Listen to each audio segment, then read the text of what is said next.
ทั้งท่านฮุนเซนทั้งอิงก็อยากให้สองประเทศสงบสุขค่ะ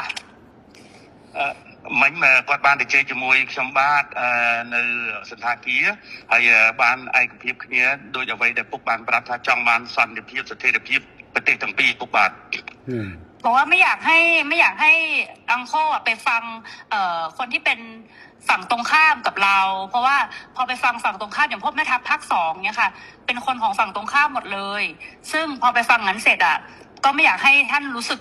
ไม่ชอบใจหรือโกรธเพราะจริงๆแล้วไม่ใช่ความตั้งใจของเราเลยค่ะគាត់ថាសូមអនុញ្ញាតពីពុកថាពុកកុំឲ្យ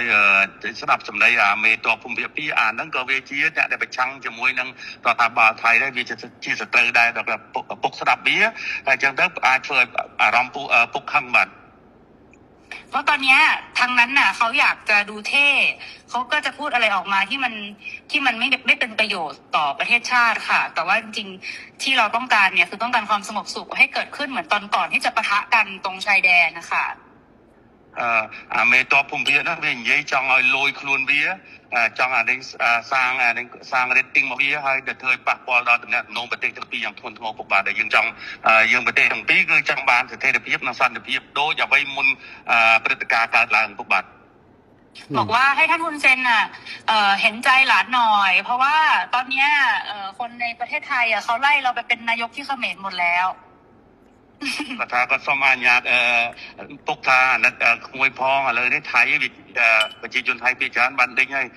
ដេញក្មួយថាទៅនៅស្រុកខ្មែរទៅព្រោះជានាយករដ្ឋមន្ត្រីខ្មែរពុកបាទบอกว่าจริงๆแล้วถ้าท่านอยากได้อะไรก็ให้ท่านบอกมาได้เลยค่ะเดี๋ยวจะดูจัดการให้អញ្ចឹងបើពុកចង់បានអ្វីពុកអាចមានប្រសាសន៍ទៅគាត់នឹងរៀបចំធ្វើការងារនឹងបន្តជូនពុកតែម្ដងឥឡូវបញ្ហាដែលខាងនេះចង់បានគឺធ្វើម៉េចឲ្យនៅច្រកព្រំដែនទាំងអស់ត្រូវបើកឡើងវិញជាប្រក្រតីអាហ្នឹងគឺថាការចង់បានខាងនេះគឺទៅប៉ុណ្ណឹងនឹងជំហានទី1ขั้นตอนที่1อยากให้ชายแดนเปิดปกติเหมือนก่อนเกิดเหตุครับโอเคค่ะตรงกันព្រោះបញ្ហាហ្នឹងដូចគ្នាយល់ដូចគ្នាបញ្ហានេះគឺខាងកម្ពុជាជាអ្នកដើរក្រោយទេតលតែខាងថៃបិទថាដែងដកយកបំរាមដែងបិទព្រំដែនបិទច្រកព្រំដែននេះចេញជាមុនបានកម្ពុជាចាប់ផ្ដើមអនុវត្តតាមក្រោយจริงๆเหตุการณ์เรื่องปิดชายแดนเนี่ยฝ่ายไทยเป็นคนเริ่มก่อน